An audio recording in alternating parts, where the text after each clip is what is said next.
하나님 말씀 같이 찾아봅니다.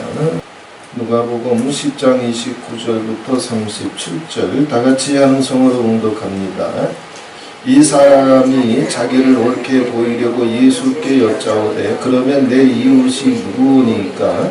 예수께서 대답하여 가라사대 어떤 사람이 예루살렘에서 여리고로 내려가다가 강도를 만나매 강도들이 그 옷을 벗기고 때려 거반 죽은 것을 버리고 갔더라. 마침 한 제사장이 그 길로 내려가다가 그를 보고 피하여 지나가고 또 이와 같이 한 레위인도 그곳에 이르러 그를 보고 피하여 지나가되 어떤 사마리아인은 여행하는 중 거기 이르러 그를 보고 불쌍히 여겨 가까이 가서 기름과 포도주를 그 상처에 붓고 싸매고 자기 짐승에 태워 주막으로 데리고 가서 돌보아 주고 이튿날에 데나리온 둘을 내어 주막 주인에게 주며 가로되 이 사람을 돌보아 주라. 부비가 더 들면 내가 돌아올 때에 갚으리라 하였으니 네 의견에는 이 세 사람 중에 누가 강도 만난 자의 이웃이 되겠느냐? 가로되 자비를 베푼 자니이다. 예수께서 이르시되 가서 너도 이와 같이 하라 하시니라. 아멘. 찬송가 한 장 부르신 다음에 이 말씀 통해서 함께 은혜를 나누시겠습니다.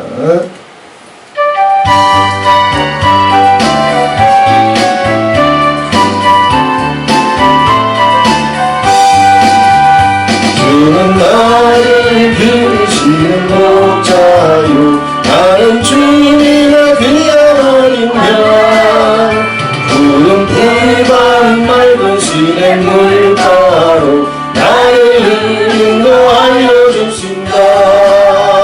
주는 나의 좋은 목자 나는 그의 어린 양 저를 따라 꼴을 먹여주시니 내게 부족함 전혀 없어라. 예쁜 새를 노래하는 아침과 너를 믿기를 너무나 원해. 사랑하는 나의 목자 음성이 나를 언제나 지켜주신다.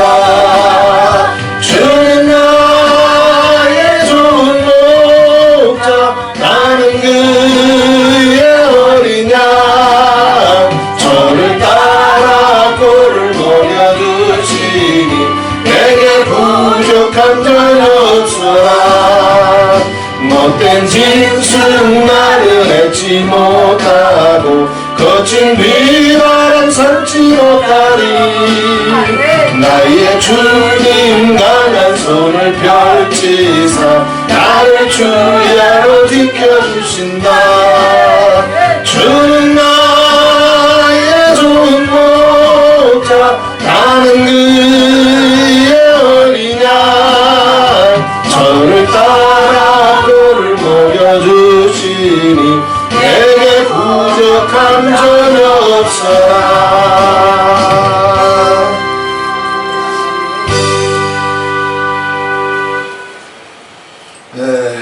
예수께서 이르시되 가라. 가서 너도 이와 같이 하라. 아멘. 이것은 명령이나 부탁이나 권면이 아닙니다. 또 도덕이나 윤리를 가리키고자 하시는 말씀도 아닙니다. 누가복음 10장 37절의 결론의 말씀은 어디서부터 시작하냐면 누가복음 10장 25절에 보게 되면 어떤 율법사가 일어나 예수를 시험하여 가로되 선생님 내가 무엇을 하여야 영생을 얻으리까? 여기서부터 대화가 시작됐어요. 영생, 구원, 천국 어떻게 해야 내가 구원을 받는지 영생을 얻는지 천국에 갈 수 있는지 영생을 주제로 해서 대화가 시작됐는데 그 모든 대화의 결론이 뭐냐면 37절이에요. 네가 천국 가고 싶으면 영생을 얻고 싶으면 구원을 받고 싶으면 가서 너도 이와 같이 하라. 자, 선한 사마리아인의 너무나도 유명한 비유입니다. 이렇게 해야 네가 착한 크리스찬이 되고, 이렇게 해야 진짜 예수 믿는 사람이고, 예수님은 이거 가리키는 것이 아니에요. 네가 이와 같이 해야 구원을 받는다. 네가 이와 같이 해야 영생을 얻는다. 네가 이와 같이 해야 천국을 간다 라고 하는 결론입니다. 자, 그러면 오늘 이 선한 사마리아인의 비유에서 나타난 몇 가지 중요한 것을 네 가지만 좀 살펴보려고 합니다. 자, 첫 번째, 대화의 시작은 이제 중간에 이제 바뀝니다. 이웃에 대한 주제로 바뀌어요. 10장 29절에 보게 되면 이 사람이 자기를 옳게 보이려고 예수께 여짜오되 그러면 내 이웃이 누굽니까? 라고 물었어요. 하나님을 사랑해야 되고 또 네 이웃을 사랑해야 돼. 그래야 구원을 받는다. 그래야 영생을 얻는다. 그래야 천국에 간다. 자, 그랬더니 이 율법사가 그러면 내 이웃이 누굽니까? 라고 물었습니다. 왜냐하면 유대인들이 이 율법사가 왜 이런 질문을 했느냐 하면 당시 유대인들은 사마리아인이나 이방인들, 갈릴리 사람들, 사마리아인들, 이방인들은 자기 이웃이라고 생각을 안 했어요. 그래서 이들한테는 내가 친하게 해줄 사람, 내가 인사를 나눌 사람, 내가 내 마음을 나눌 사람, 자기 이웃이 정해져 있어. 자기 기준, 자기 판단으로 볼 때, 사마리아인이든 갈릴리인이든 이방인이든 자기한테 유익이 되고 도움이 되지 못하면 자기 이웃이 아니야. 고개 돌려도 돼. 인사 안 해도 돼. 싸워도 돼. 율법사들한테, 종교주의자들한테는 자, 이런 것들이 그 속에 다 있단 말이에요. 예수는 그거 아신 거예요, 이미. 오늘날 죄송합니다만 마라나타는 안 그래요? 모두가 모두에게 이웃이요? 아니요. 자기에게 다 이웃이 정해져 있어. 저 사람은 인사할 수 있고, 저 사람하고는 마음 나눌 수 있고, 저 사람한테는 웃어줄 수 있고, 저 사람한테는 내가 희생할 수 있고, 정해져 있어. 근데 저 사람한테는 내가 그냥 아는 척만 해주지 그 이상으로는 해줄 필요가 없어. 누가 내 이웃입니까? 이미 정해져 있는 거예요. 그런데 예수님께서 말씀하시기를 이제 그 관점을 먼저 바꿔줍니다. 이것부터 깨뜨려버려요. 예수님은 오히려 이렇게 반문합니다. 누가복음 10장 36절에 내 의견에는 너는 이 사람이 저 사람이 네 이웃인지 아닌지, 그래서 네가 네 마음을 나눠야 되는지, 네 마음을 열고 나눠야 되는지, 아니면 전현한테는 마음 닫아버리고 못 본 척 해야 되는지, 네가 기준이 되고 네가 중심이 돼가지고 네가 이웃을 정했지만 그런 영성 갖고 있으면 지옥 가. 다시 말씀드릴게요. 그런 영성에서 빠져나오지 못하면 지옥 가. 자기가 기준이고 이웃은 상대방이요. 그래서 이웃을 자기가 본래 선택해. 그런데 36절로 넘어가게 되면 이제 주어가 바뀌어요. 내 의견에는 이 세 사람 중에 누가 강도 만난 자의 이웃이 되겠느냐. 주어가 자기가 아니라 상대방이 주어가. 내가 주어가 아니라 강도 만난 자, 그 사람이 주어가 돼가지고 그 사람의 이웃이 누구겠느냐. 이거 엄청난 관점의 변화입니다. 사람은 항상 자기가 중심이에요. 자기가 기준이에요. 그래서 좋고 싫은 거, 선하고 악한 거, 자기 기준을 가지고 자기 이웃을 자기가 결정해요. 근데 예수님은 그게 아니다. 네가 정말 내 구원받기를 원하고 영생을 경험하기를 원하고 천국을 네가 심장 뛰고 있을 때부터 경험하기를 원하면 그 지독한 이기주의, 자기 중심주의로부터 너 해방돼야 된다. 나를 벗어나서 자기 중심주의, 이기주의, 자기 먼저 생각하고 자기 유익을 먼저 구하고 자기 존심을 먼저 내세우고 그것과 아다리가 잘 맞으면 이웃이 돼. 그런데 아다리가 잘 맞다가도 평생 아다리 맞는 사람 있어? 안 돼. 그거 부부라도 어느 날 갑자기 아다리 안 맞으면 원수가 돼. 그거 제대로 풀지 못하게 되면 또 이혼까지. 자기 중심적인 신앙, 이기적인 신앙은 모든 불행과 비극과 재앙과 저주의 시발점. 예수를 믿어도 여기서 못 빠져나와. 주님은 그걸 바꿔주시는 거예요. 자, 누가 이 강도 만난 자에, 주어가 이제 강도 만난 자에게 주어가 가는 거예요. 많은 사람들이 있지만 이 강도 만난 자의 이웃이 누구겠냐? 너는 네가 주인이 돼가지고 이웃을 결정하지 말고 네 주변 사람이, 네 이웃 사람이, 너의 도움이 필요한 사람이 주어가 되고 네가 이웃이 돼가지고 네가 무엇을 해야 될지를 생각해. 관점이 바뀌는 거예요. 생각에 엄청난 변화가 일어나는 거예요. 자기 중심이 아니라 이웃에게로, 이기주의가 아니라 이타주의로. 아니, 사람이 어떻게 그렇게 살 수 있습니까?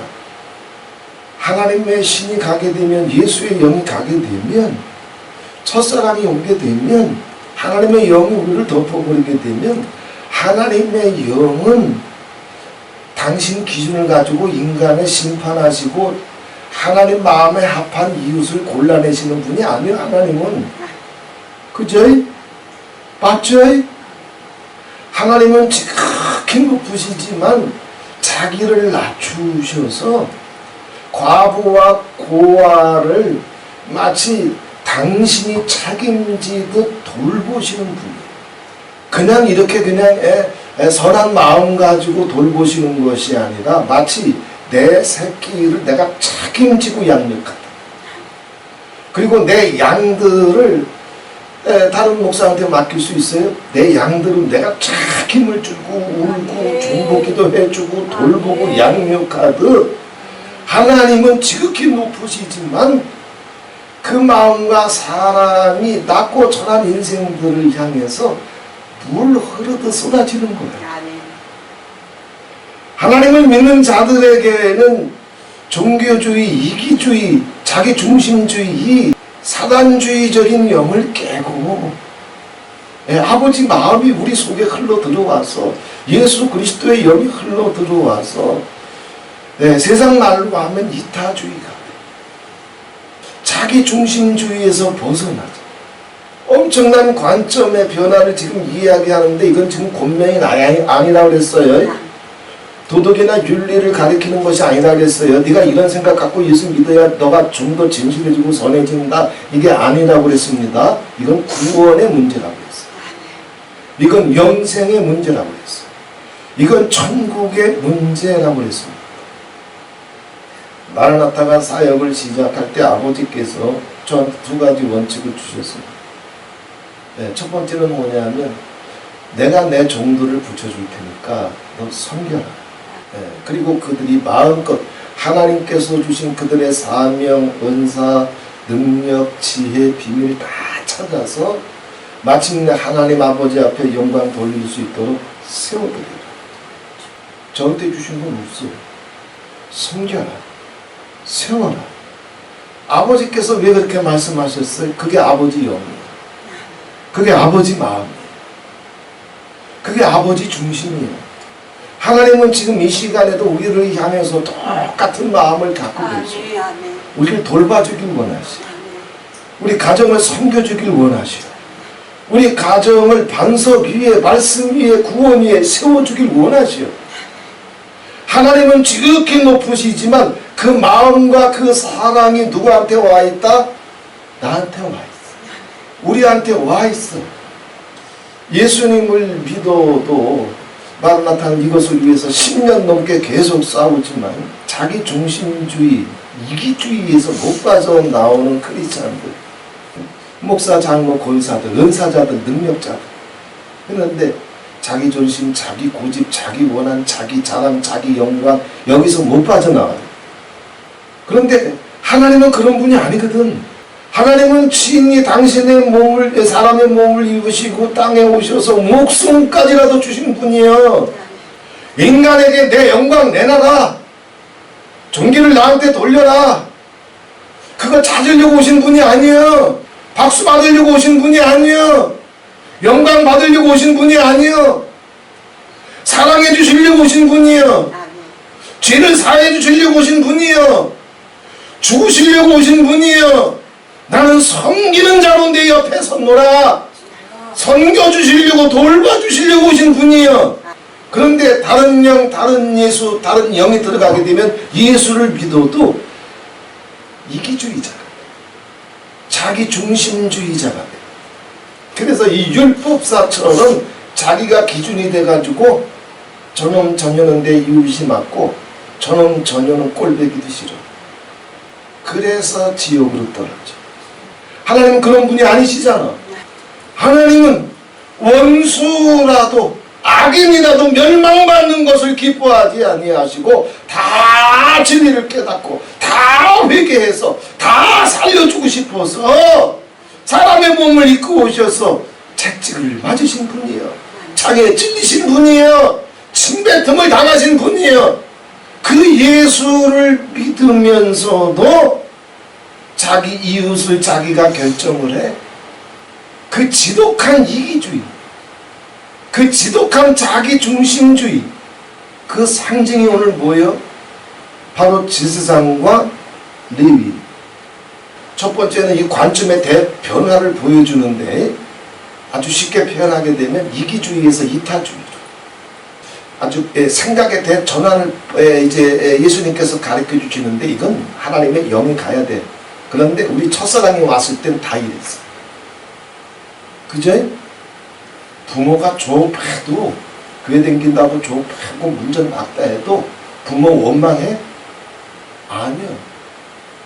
첫사랑의 영, 즉 하나님의 영이 세상 누룩이 하나도 섞이지 아니하고 우리를 그대로 덮었을 때에는 우리는 정말 예수님처럼 사랑해주고 울어주고 기도해주고 섬겨주고 예수 믿게 해주고 모든 것이 하나님의 영으로 기름이 다 덮였었어. 이걸 다시 찾아야 돼. 예수님을 믿긴 믿지만 이런 첫사랑의 영, 그리스도의 영, 하나님의 영, 자, 이것을 잃어버리게 되면 그 대표적인 상징이 이 여리고로 내려가는 길목에 이제 두 사람이 등장해요. 제사장과 레위인. 강도 만난 자가 그 여리고로 내려가는 길목에 이제 거반, 이제 거반 죽은 거야. 다 죽은 거야. 왜냐하면 강도들이 이제 강도질 해가지고 들키지 않으려고 그냥 거반 죽을 지경으로 그냥 패버렸거든. 죽은 줄 알고 간 거예요. 증거 남기면 안 되잖아. 그래서 이제 죽었겠거니 하고 간 거예요. 모든 인간들은 본질적으로 에덴에서 추방된 인생들은 다 강도 만난 자와 같아요. 아담과 하와가 뱀에게 속지만 않았다면 그 천국도 강도질 안 당했을 거예요. 에덴 동산도 강도질 안 당했을 거예요. 그리고 평생 하나님이 주신 그 초자연적인 능력과 그 평강도 강도질 당하지 않았을 거예요. 그런데 뱀에게, 붉은 용에게, 꼬불꼬불한 뱀 리오 야단에게, 벨리알에게 강도 당해가지고 하나님이 아담과 하와에게 주신 모든 것을 다 털려버리고 말았어. 강도 만난 이 자처럼 인생은 죽음으로 떨어지고 있어. 필경은 내가 흘러들어가리라. 필경은 내가 죽으리라. 아담과 하와의 범죄 이래로 우리는 우리 선택과 결정하고는 상관없이 죄 가운데 태어나버려. 강도 만난 자로 태어나버려. 우리가 선택한 게 아니잖아. 우리가 결정한 게 아니잖아. 평화를 알지 못하고 행복을 알지 못하고 자유를 알지 못하고 사랑을 알지 못하고 평생을 수고와 슬픔 가운데로 떨어져 버려서 강도 만난 자처럼 고통하면서 신음하면서 서러워하면서 외로워하면서 아파하면서 평생을 살다가 거반 죽음하고 있는 게 인생이에요. 그런데 여기 두 사람이 지나갑니다. 제사장과 레위인들이 지나가요. 이들이 자 예루살렘에서 여리고로 내려가는데 제사장이나 레위인이나 여리고라고 하는 도시는 그 당시 예루살렘에 뒤지지 않는 아주 거대한 도시였어요. 그리고 예루살렘에 없는 유흥과 향락의 시설들이 여리고에 있었어요. 예루살렘은 지대가 좀 높아서 한 700m, 800m 고지대에 이제 예루살렘이 있어가지고 여름에는 선선한데 겨울에는 무지무지 춥다고 해요. 그래서 그 당시에 왕이었던 헤롯의 궁전이 예루살렘에 있었는데 겨울에는 너무너무 추우니까 좀 따뜻한 곳에 겨울철에는 내려가서 함정을 볼 수 있도록 아주 한없게 겨울 궁을 세워놨어요. 어디에다? 여리고에. 자, 헤롯의 궁이 여리고에 그 궁이 세워져 있으니 얼마나 이제 화려하게 치장해 놨겠어요. 예, 여리고에는 사철물이 흘러요. 물 끌어와가지고. 그리고 수많은 사람들이 이제 수영할 수 있는 아주 큰 풀장까지 만들어놨어요.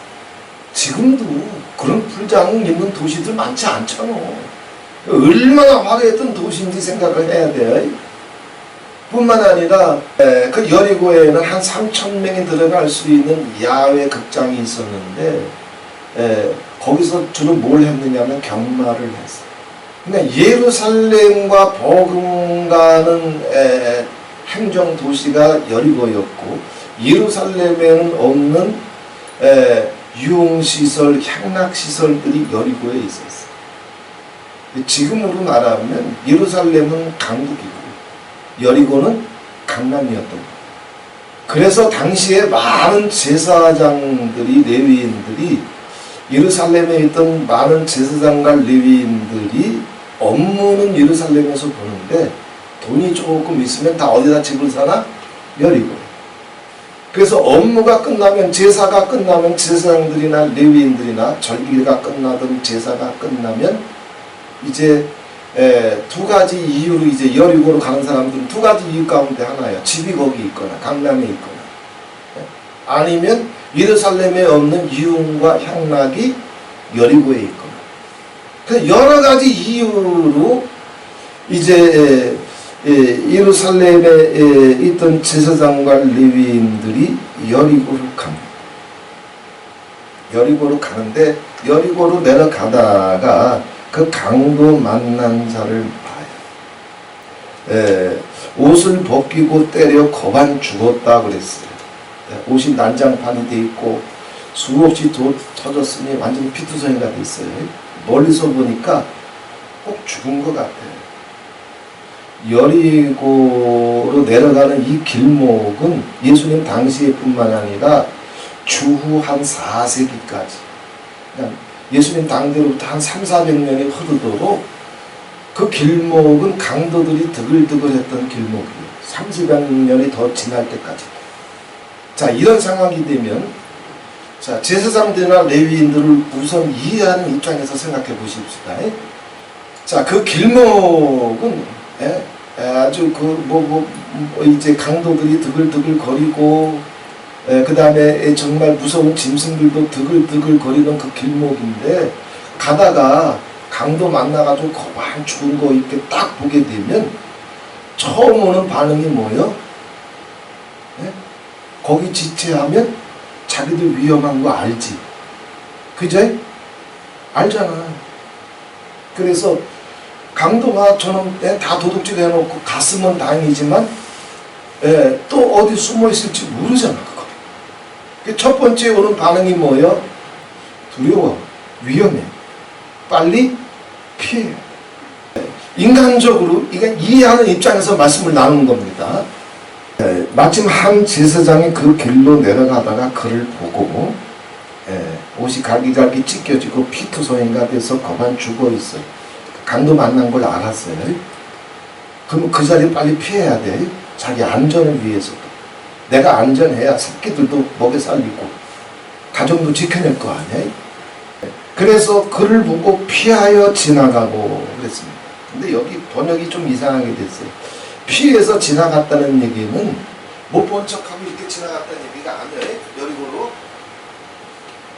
오던 길로 뛰쳐 도망갔다는 얘기예요. 지나간 것이 아니라 이게 오다가 보고 나서 소스라치게 놀라고 자기도 당할까봐 저놈이 살았든 죽었든 상관이 없어.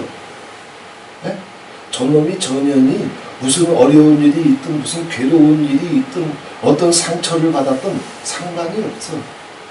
이게 종교주의자들이에요. 우선 자기 위험한 거, 자기 안전이 먼저예요.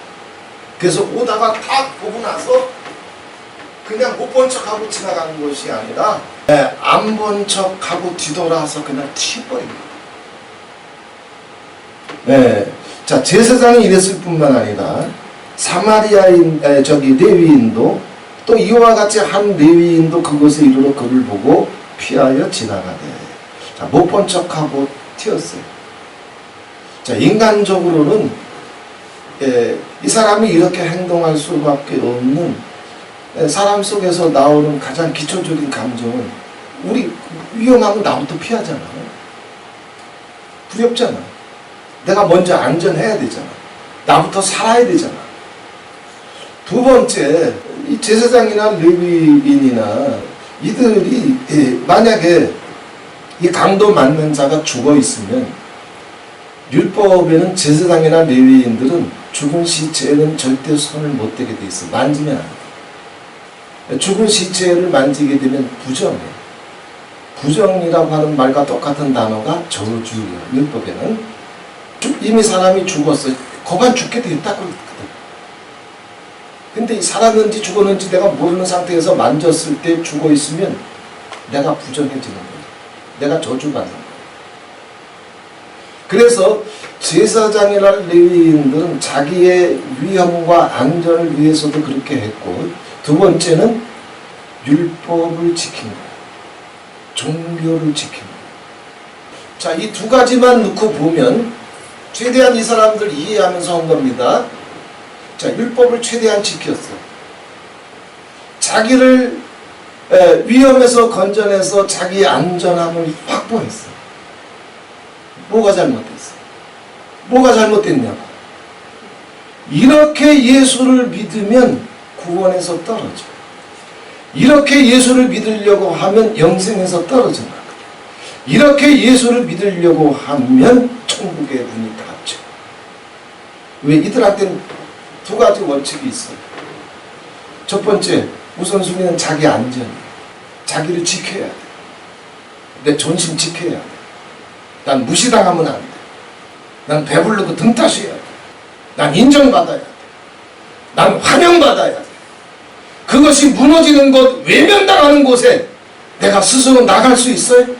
못 나가. 어떤 목사라도 마라나타 아카데미로 모였을 때 여기서 무시당하고 외면당하고 이래봐봐. 한 번 집회했을 때 그럼 두 번 다시 와? 못 와. 왜? 인간의 본성이기 때문에. 그렇게 예수 믿으면 천국 문이 닫혀요. 자, 자기 안전을 확보하고 자기 안전을 지키는 것이 최우선순위였고, 그러면서도 자기 나름대로는 죽은 시체를 만지게 되면 이것은 부정한 거고 이건 저주이기 때문에 율법을 지켰어. 종교를 지켰어. 종교를 지켜서 설교도 하고, 종교를 지켜서 간증도 하고, 종교를 지켜서 예배 인도도 했어. 왜냐하면 두 가지 이유 때문에. 자, 이 제사장과 레위인들이 아까 얘기했잖아요. 만약에 거주지가 강남인 여리고에 있다면 업무를 보려면, 제사를 드려주려면, 다른 말로 하게 되면 부흥회를 하거나 아카데미를 하려면 그 부흥회나 아카데미를 인도하든 혹은 참석하든 여리고에 있다가 예루살렘으로 가야 돼. 이 사람들이 아카데미에 참석하고 아카데미를 인도했던, 부흥회에 참석했던, 부흥회를 인도했던 어떤 종교적인 행위를 다 하고 오는 건지, 아니면 그거 다 하고 나서 마음이 허전하니까 유흥과 향락을 누리려고 여리고로 오든지 간에 둘 중에 하나예요. 종교적으로 자기가 할 건 다 했어. 부흥회 했어. 주일 예배 인도했어. 간증 집회했어. 부흥 집회했어. 신유 축사 터졌어. 그 집회 끝나고 이제 제가 집회 끝나면 파주로 오든 여리고로 가는 거예요. 가는 그 현장에서 이 사건이 터진 거예요.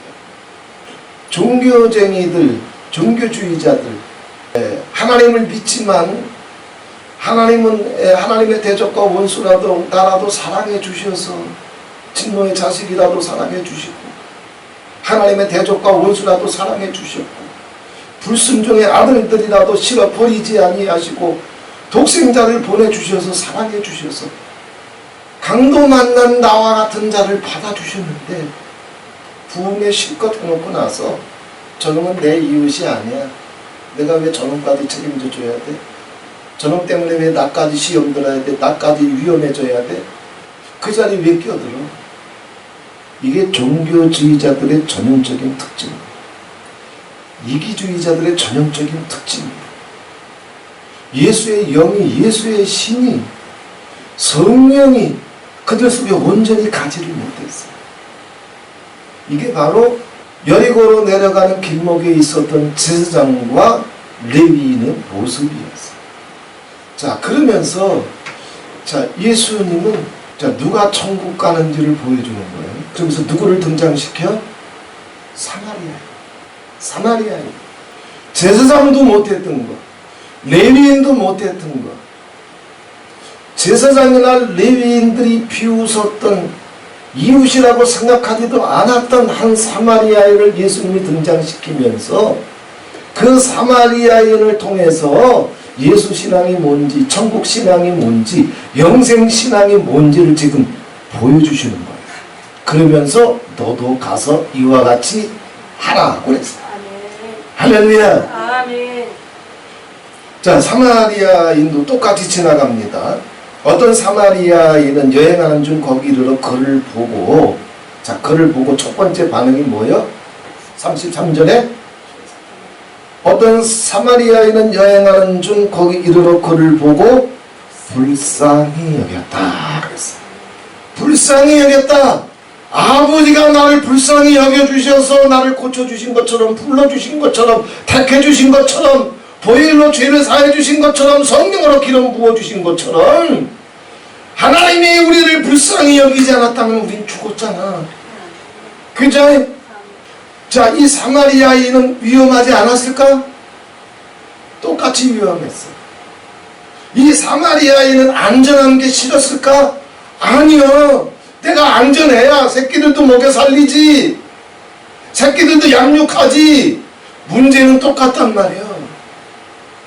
그런데 정말 구원신앙, 예수신앙, 천국신앙, 영생신앙, 그 기름 부음이, 그 보혈이 덮어진 영혼은 아버지 마음이 흘러 들어가서 강도 만난 영혼, 상처받은 영혼, 방황하는 영혼, 그가 대적과 원수라고 할지라도 아버지의 마음이 그 속에 들어가서 그리스도의 마음, 그리스도의 심장이 그 속에 흘러 들어가서 뭐부터 올라와?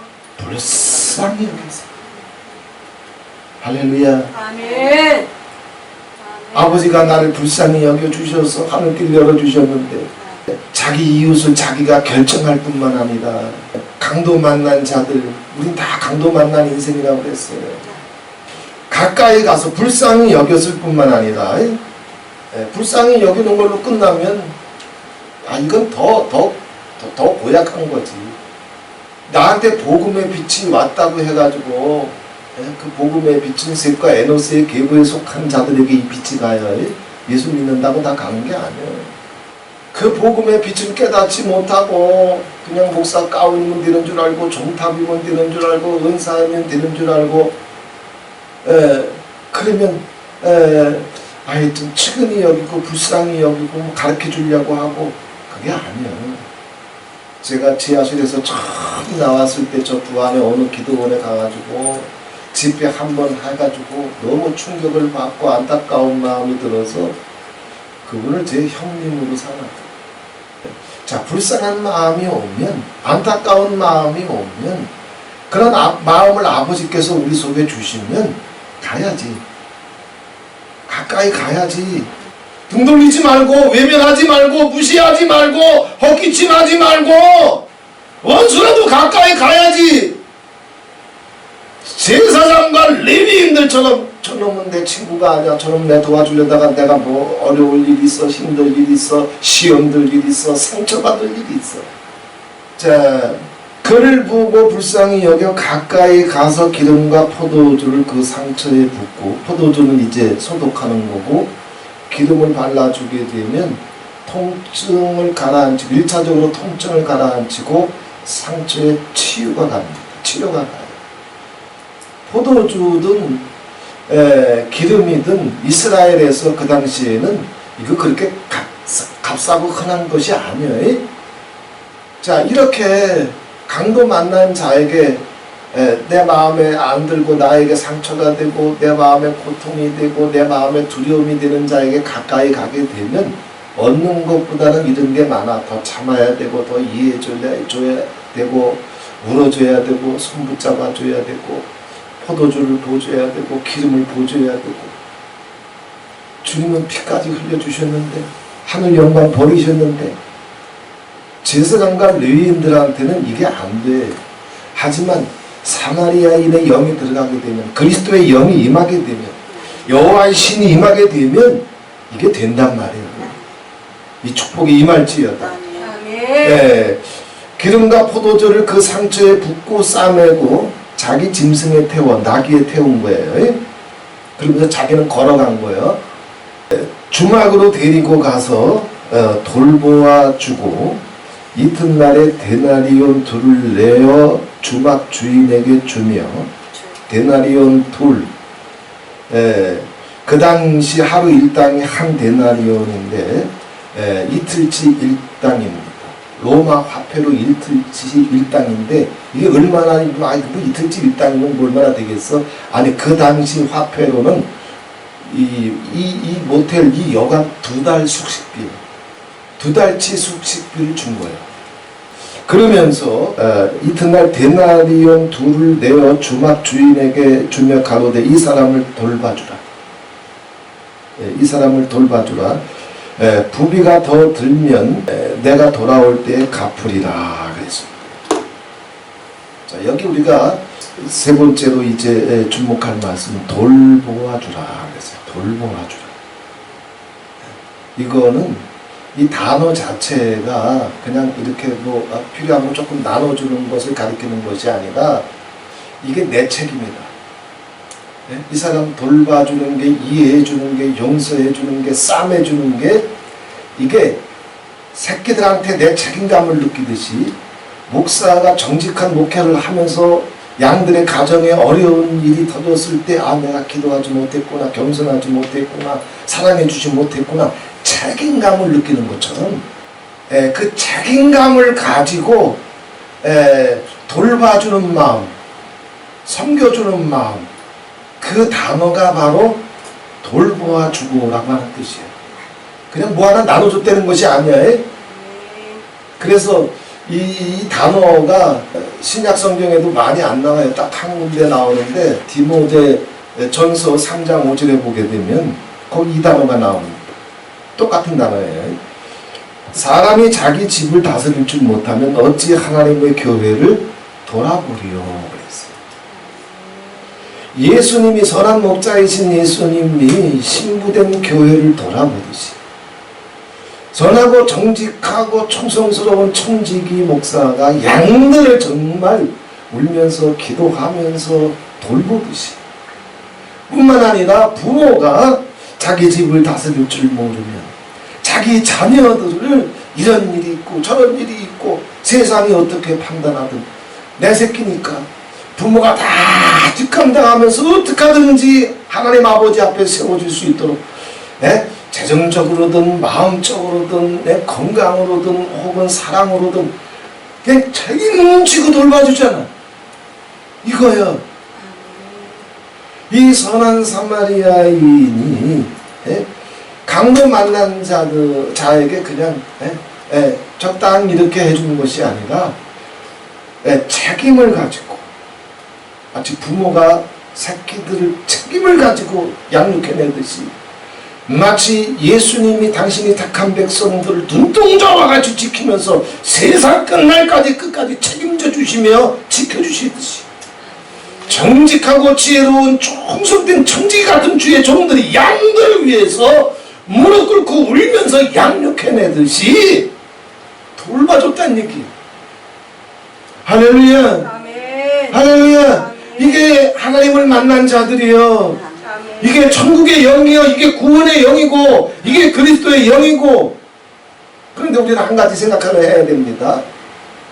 자, 예수님께서 이 선한 사마리아인이 어떻게 했는지 예수님께서 얘기해 주셨대. 이런 얘기를 하셨다면 예수님은 이 선한 사마리아인보다 더 큰 사랑을 갖고 계신다.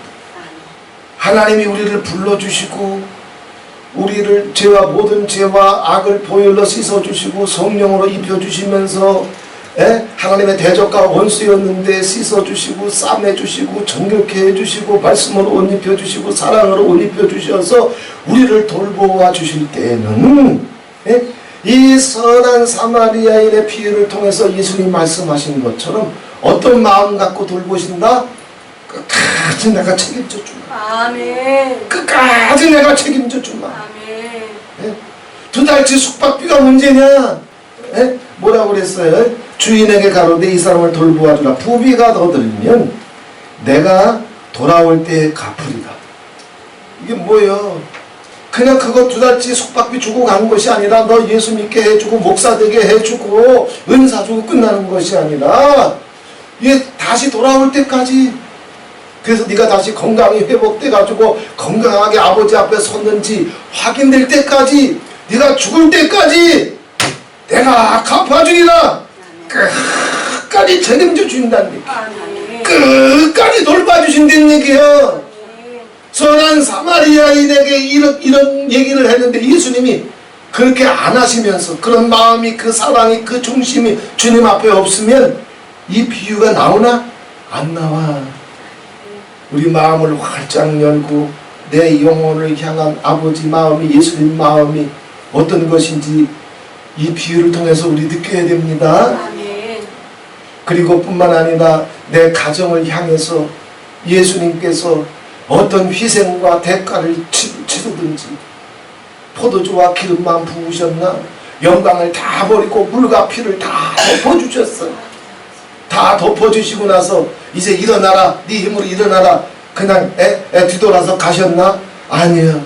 내가 세상 끝날까지 아멘. 너희와 항상 함께 있으리라. 아멘. 눈동자와 같이 지켜주마. 네 머리카락까지도 세주마. 내가 다시 올 때에, 너를 데리러 다시 올 때에, 그래서 내 앞에 하나님 나라의 그리스도의 신부로 세울 때까지 내 책임인 줄 알고 아멘. 그것이 내 사랑의 전부처럼 여기고 너를 끝까지 책임져 주마. 이 주님의 사랑이 우리 영혼을 덮고 있는 줄 믿으시길 바랍니다. 이 주님의 사랑이 내 가정을 덮고 있는 줄 믿으시기를 바랍니다. 이 선한 사마리아인의 비유를 통해서 종교를 뛰어넘어서 우리를 향한 한 영혼을 향한 가정들을 향한 아버지의 사랑이 어떤 것인지 푸근하게 느끼면서 우리 인생길에 때로는 건강으로 강도질 당하고, 때로는 물질 때문에 강도질 당하고, 때로는 이 사람 저 사람 때문에 서로 찔려서 상처를 당하고 오만 가지 일이 터져도 주님은 마치 선한 사마리아인 그 이상으로 우리를 나를 눈동자와 같이 지켜보시면서 내 입술의 모든 말을 아시고 내 속에 있는 두려움도 아시고 언제든지 찾아와 주셔서 포도주를 부어주시고 기름을 부어주시고 상처를 싸매주시고 나를 끝까지 책임져 주시고 돌봐주셔서 주님 앞에 세워주시는 분인 줄 믿고 선한 목자가 되신 이 예수님께 두려움 없이 의심 없이 내 영혼과 가정을 주님 앞에 부탁드릴 수 있는 이 믿음이 내려가게 되시기를 바랍니다. 자, 예수님께서 이렇게 맡겼을 때, 자, 주막 주인이 이제 강도 만난 사람들을 이렇게 다 이제 선한 사마리아인이 다 책임져 주니까 부족함이 없이 다 해주니까 2달치 숙박비를 줘버리네. 거기다가 다시 돌아오면 얼만큼의 돈이 들어갔든 필요한 것이 있든 내가 다 갚아줄 테니까 그 주막 주인이 감동했을 거예요. 그죠? 세상도 피해가고 레위인도 피해가고 이 주막 주인조차도 자기 자신이 그런 상황이라면 자기도 피해서 도망갔을 터인데 저 사람은 도대체 뭐야? 어떤 사람이야? 그게 예수신이에요. 그게 하나님의 사람들이에요. 이 주막 주인도 감동을 받아가지고 마치 자기 새끼인 것처럼, 자기 형제 자매인 것처럼 돌봐주는 거예요. 이 주막 주인이 뭐요? 누구요? 우리요. 우리 가정에 내 새끼도 있고 남편도 있고 아내도 있고 그 다음에 내 형제 고륙 친척도 있지만 모든 강도 만난 영혼들을 우리도 강도 만난 영혼이었지만 주님이 먼저 살려주셨으니 강도 만난 영혼들을 네가 주인, 내 주막 주인처럼 돼가지고 예수님의 마음을 알고 기도해줘라. 믿고 기도해줘라. 내가 너를 고친 것처럼 네 식구들도 네 이웃들도 네 형제들도 내가 포도주를 부어주마. 내가 기름을 부어주마. 예수님 말씀하셨잖아. 부비가 더 들면 내가 다 갚아주마.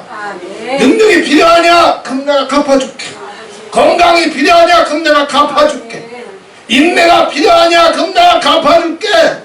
하나님이 반드시 갚아주실 줄 믿고 나를 건져내 주신 하나님이 내 주막을 나한테 맡겼으면 그 주막에 맡겨준 그 모든 영혼들 예수님께서 선한 목자가 되셔서 나뿐만 아니라 나의 주막에 아버지께서 붙여주신 내 가정들, 내 자녀들, 내 형제들까지 주님께서 모든 하늘과 땅의 부비를 공급해 주시면서 살려주실 줄 믿고 아버지 앞에 감사하면서 믿음과 기도로 승리하시기를 바랍니다. 주님 약속하시잖아. 부비가 더 들면 걱정하지 말아라. 두려워하지 말아라. 내가 반드시 갚아주마. 내가 반드시 돌아오마. 반드시 응답해주마. 내가 너 살린 것처럼 살려주마. 주님 약속하셨잖아. 믿습니다. 낙심하지 말고 지체하지 말고 방황하지 말고 두려워하지 말고 저도 이 가정 구워놓고 기도해봤기 때문에 그 두려움도 있어요. 예수 믿지 못하고 아버지 앞에 인생길을 알지 못하는데 갚으리고 나 어떻게 하나.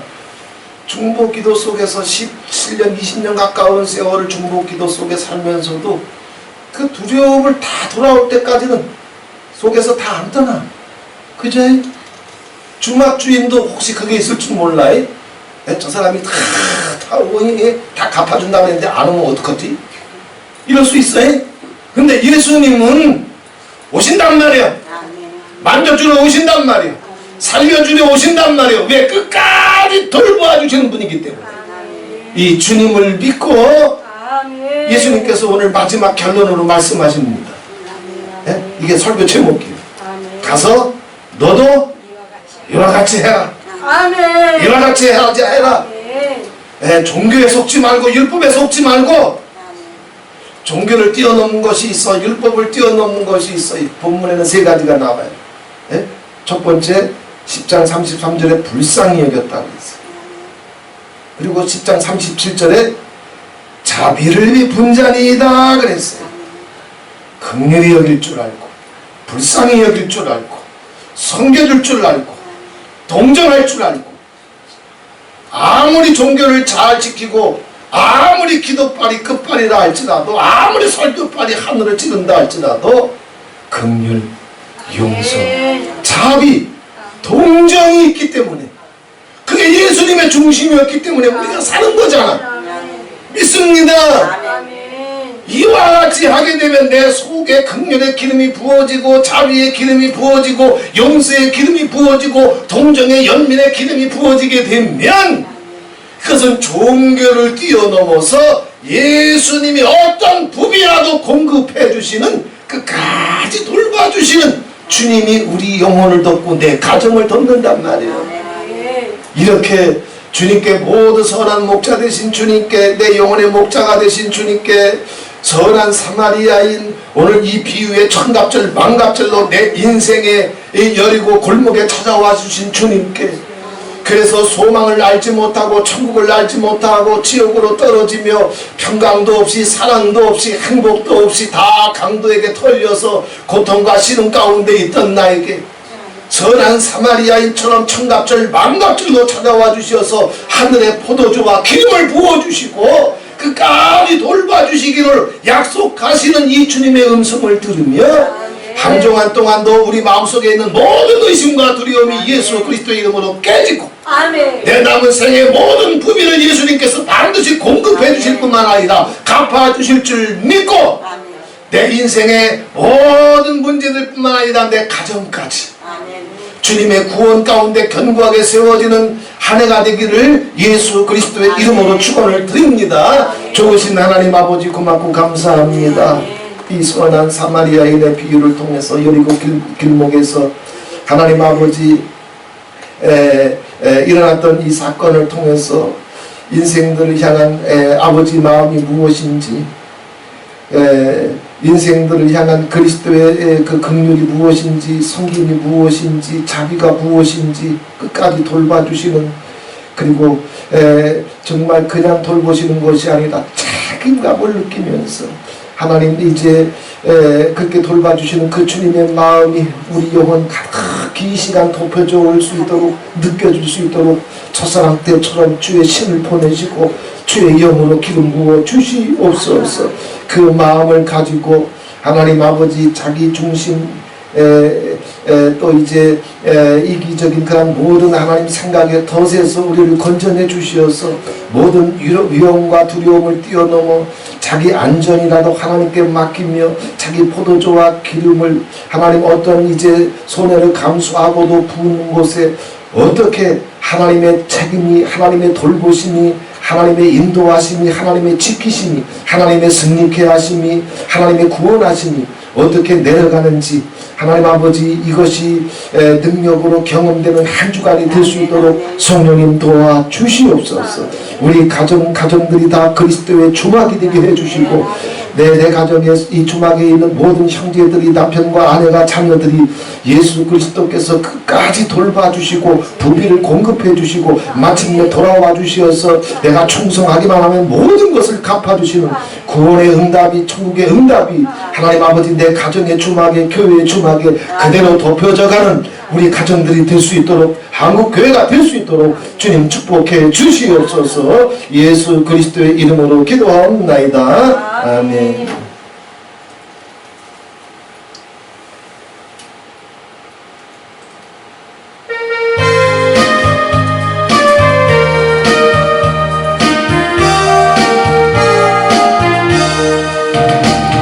선한 목자 되신 우리 주 항상 인도하시고 방초동산 좋은 곳에서 우리 먹여주소서. 선한 목자 구세주여 항상 인도하소서. 선한 목자 구세주여 항상 인도하소서. 양의 문이 되신 예수여 우리 영접하시고 길을 잃은 양의 우리를 항상 인도하소서. 선한 목자 구세주여 기도 들어주소서.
얻게 하소서. 선한 목자 구세주여 항상 인도